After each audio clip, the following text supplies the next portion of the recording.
this is AndyTube. I wanted to make another little video about this Model 466. I've been working on a plan and how to do the work and how to record it and so forth, and it's coming along.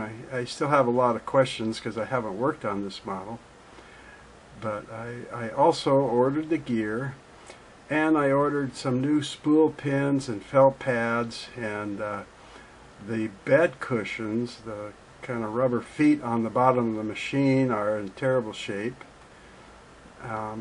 They're chewed up and broken and very hard as a rock, you know, so I ordered some of those too, and I found out it takes a special kind of grease on part of the feed drop, the feed dog raising and lowering system.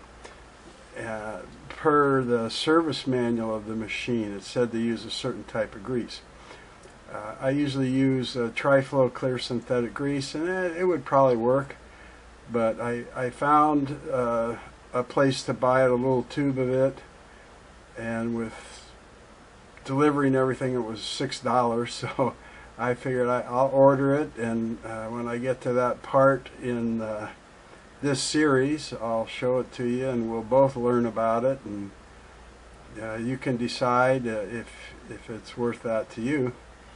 And the other thing that I want to mention was after I made the intro video to this, I got a call from one of the doctors that they found some things in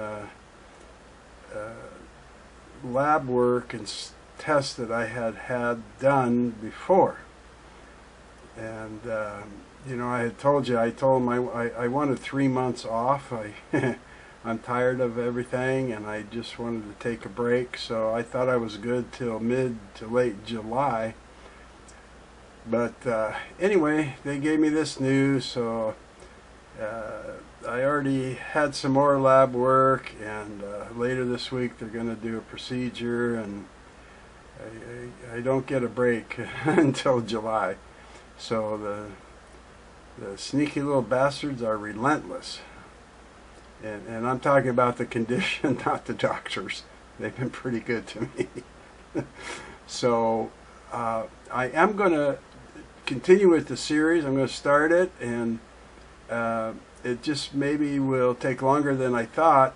And I decided instead of doing one real long video about the gear and all that stuff, I think I'm just going to do shorter videos, like a kind of a chapter at a time, and identify what that chapter's for, the work that'll be done, and then I can put them all in a playlist that you know, could be searchable and so forth.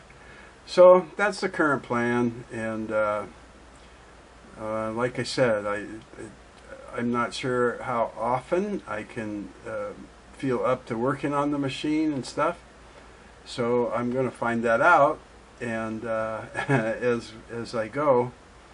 So that's all. Just wanted to share that with you. And there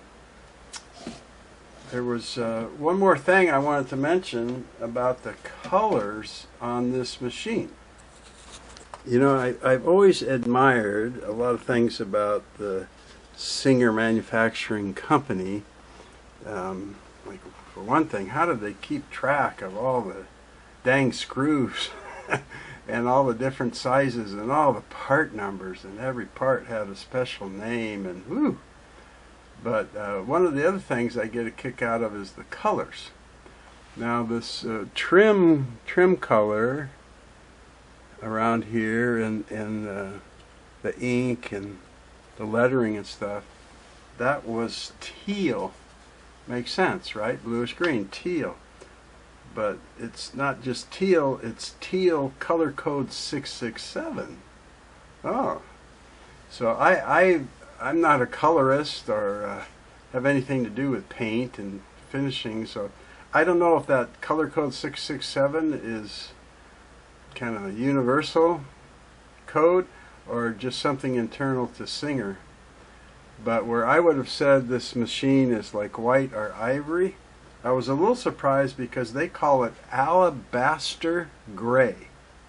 Alabaster gray. And color code 774 for those of you who want to know about that.